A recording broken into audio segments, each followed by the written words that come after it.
sa aming pangangatinga ng labuyo. Sa kakahanap namin ng spot na may naninilaok, ang nakita namin ay mga pokyutan. Grabe, naman to at mukhang may laman. Ay napakahirap din kasi humanap ng legit na purong honeybee. Yung iba kasi na mga nagtitinda sa mga palengke ay nakaw, may halo na. Pero mahirap to mga idolo, hindi biro din ang matusok ka ng mga pokyutan. Ay talaga naman, buti sana kung isa lang, kung gulpihin ka ng mga yan, nakapo. Ganun pa man laban na to. Nandito na din naman kami, kaysa naman walang madala pag uwi, kainaman na tong meron. At nang matapos niya nga ang paggagawa ng aming pausok, eto, larga na kami papunta sa pokyutan. Dalawa lang pwedeng kalabasan ng aming gagawin na ito. Kung may makukuha ba kami o magpapakagat lang kami sa mga bubuyog at magpapatawa sa inyo. Malapit na nga kami sa bahay ng bubuyog, eto, dali-dali niya ng sinindihan ang aming gagamiting pausok. Ayun nga pala mga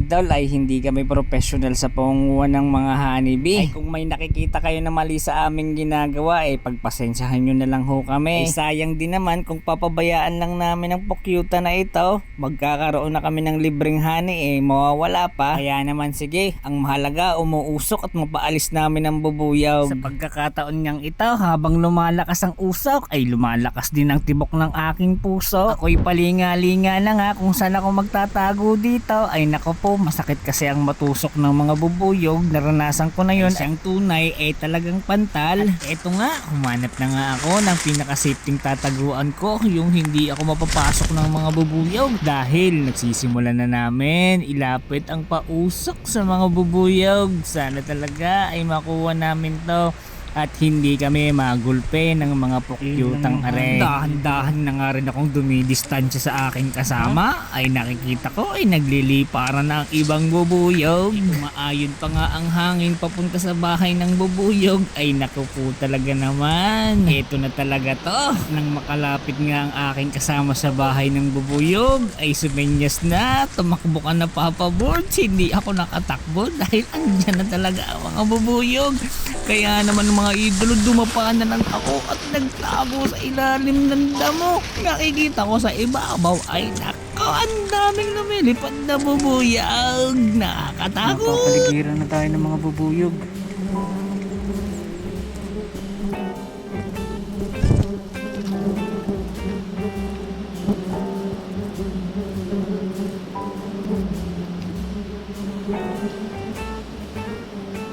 Parang hindi naman umaalis.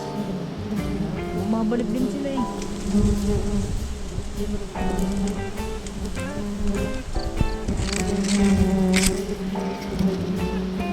Pero grabe mga idolo, ang dami na sa ibabaw. Ang dami ng bubuyog sa ibabaw. Pag ako pinupog nito, yari talaga ako.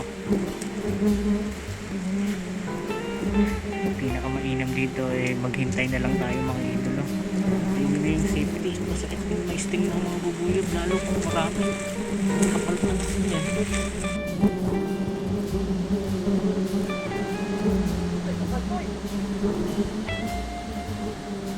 Bakit? Tanggalin mo na ba? Hayaan mo muna umalis. Pausukin mo na ng pausukin. Ha? Babalik yan?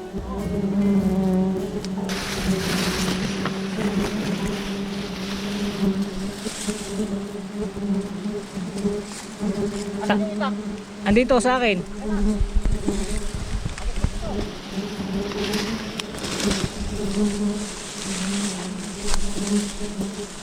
Oh.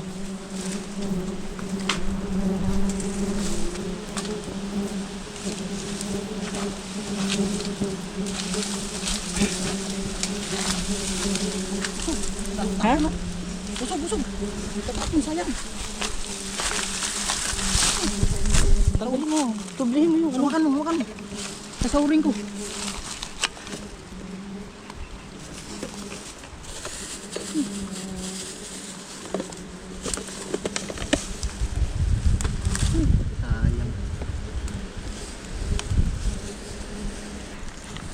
Ang itong nakuha namin mga idolo. Kukunti lang pero solid naman yan. Dalawa lang naman kami.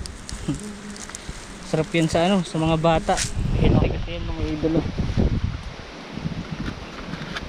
So ito, dito na lang to. Itabi mo ng konting bandang gitna, baka makasunog tayo. Ano, ito yung pulot nila. Di pa gaanong puno talaga. Yan. Ano, sa loob. Di pa gaanong puno. Kumbaga, bago lang din to. Meron, Ano? meron. Sarap. Ano mo? Talaga yan. May pitas dito eh. Hmm? May pitas.